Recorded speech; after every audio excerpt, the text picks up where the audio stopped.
আমি কি রকম ভাবে বেঁচে আছি। সুনীল গঙ্গোপাধ্যায়। আমি কি রকম ভাবে বেঁচে আছি তুই এসে দেখে যা নিখিলেশ। এ কি মানুষ জন্ম, নাকি শেষ পুরোহিত কঙ্কালের পাশা খেলা? প্রতি সন্ধ্যাবেলা আমার বুকের মধ্যে হাওয়া ঘরে ওঠে, হৃদয়কে অবহেলা করে রক্ত।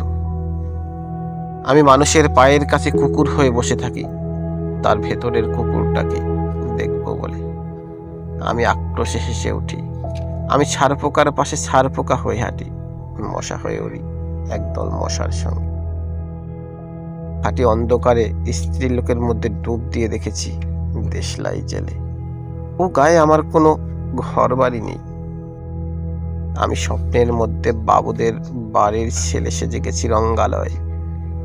পরাগের মতো ফু দিয়ে উড়িয়েছি দৃশ্যলোক। ঘামে ছিল ওরা গন্ধক, যাতে ক্রোধে জ্বলে উঠতে পারি। নিখিলেশ, তুই একে কি বলবি? আমি শোবার ঘরে নিজের 2 হাত পেরেকে বেঁধে দেখতে চেয়েছিলাম যিশুর কষ্ট খুব বেশি ছিল কিনা। আমি ফুলের পাশে ফুল হয়ে ফুটে দেখেছি, তাকে ভালোবাসতে পারি কিনা। আমি কপাল থেকে ঘামের মতো মুছে নিয়েছি পিতামহের নাম। আমি শ্মশানে গিয়ে মরে যাবার বদলে মাইরি ঘুমিয়ে পড়েছিলাম।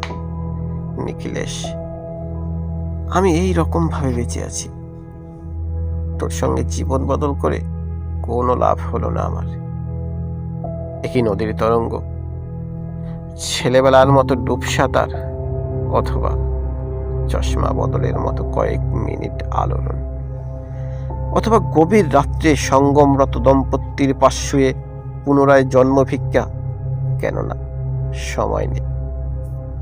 আমার ঘরের দেয়ালের চুন ভাঙা দাগটিও বড় প্রিয়। মৃদু গাছটির পাশে উত্তরের হাওয়ার কিছুটা মায়া লেগে ভুল নাম ভুল স্বপ্ন থেকে বাইরে এসে দেখি উই পোকায় খেয়ে গেছে চিঠির বান্ডিল।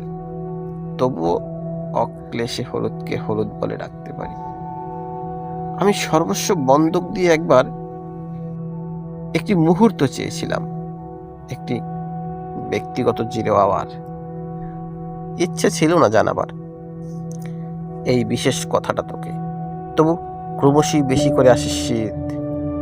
রাত্রে এরকম জল তেষ্টা আর কখনো পেত না। রোজ অন্ধকার হাতরে টের পাই 3টে ইঁদুর না মুশিক। তাহলে কি প্রতীক্ষায় আছে অদূরের সংস্কৃত শ্লোক? পাপ ও দুঃখের কথা ছাড়া আর এই অবেলায় কিছুই মনে পড়ে না। আমার পূজা ও নারী হত্যার ভেতরে বেজে ওঠে সাইরেন। নিজের 2 হাত যখন নিজেদের ইচ্ছে মতো কাজ করে, তখন মনে হয় ওরা সত্যিকারের। আজকাল আমার নিজের চোখ দুটো মনে হয় এক পলক সত্যি চোখ। এরকম সত্যি পৃথিবীতে খুব বেশি আর নেই।